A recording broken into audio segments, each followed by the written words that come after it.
السلام عليكم أصحاب تقاليقا كسور دوادا ورركيني وقدم بيي إيا مقالة اللاسعانود مقالة اللاسعانود مالنكي سيديداد أيي آد وكعسانتا جوي يدنو ياهي جوي آد وبدلن جوي ياسو آد جوي عراديد halkaasna waxaa lagu xasuuqayaa shacabka reer Laascaanood ee u banaan baxayay maxaa naloo leynayaa maxaa nala ka rabaa oo nala ku leynayaa haddana waxaa loogu daray in dagaal kale iyo dee la laayo oo dhibaatooyin fara badan la geeyo hadda ilaa iyo 14 ruux ayaa ku dhintay dhaawacuna wuxuu gaarayaa ilaa 6 meeyo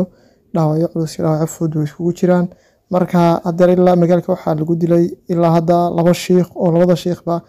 ay ka soo baxeen masaajidooda halka waxa ka cad xasuuqaas inuu yahay xasuuq loogu talagalay in reer Laascaanood lagu sameeyo iyo isir nacayb ciidankuna wuxuu leeyahay waxaan doonaan sameeynaa argoosi hore iyo dawladii kacaankii wixii ay nagu sameysay ay noo geysatay waxaan ka jaranaa reer Laascaanood maadaama ay isku qabiil yihiin dadka reer Laascaanood muxuu ahaay la eelkaana wali way daawanayaan oo uma soo dhaqaaqin warka ugu dambeeyay hadda la soo sheegay waxa weeye in kii Axmed Karaash ahaa uu ka baxay Garoowe iyo meeshii uu joogay ee fal riyaal ahayd wuxuuna u ambabaxay xagga iyo Tukaraq iyo Jiida isagoo wata ciidankiisii u gaarka ah oo aan wadan magaca Puntland laakiin ah dhulbahantanimo ku soconaya halkaas waxa ka cad in meeshaas ay wixii dhulbahanta ahayd uu dagaalkaasi ka yahay dhab ayna doonayaan inay magaalkooda ku xareystaan iskaga saaraan cadowga sida xun u leynaya shacabka midda kale waxaan maqlaynay inay ka soo baxeen xagga iyo hawdka ciidamo fara badan oo iyaguna soo gaaraya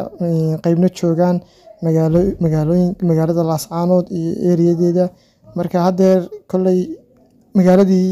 iyo shacabkii waxaa loo dansaday khadkii iyo internetkii khadii internet uma shaqeynayo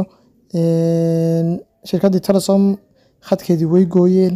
wayna jaratay taasina mid laga xisaabtami doono waayuhu iyo waqtiguna uu soo socon doonaa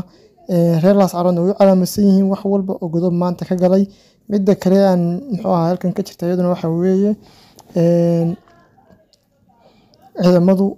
magaalada gudaheeda hadda waxaan maqlaynaa in dagaal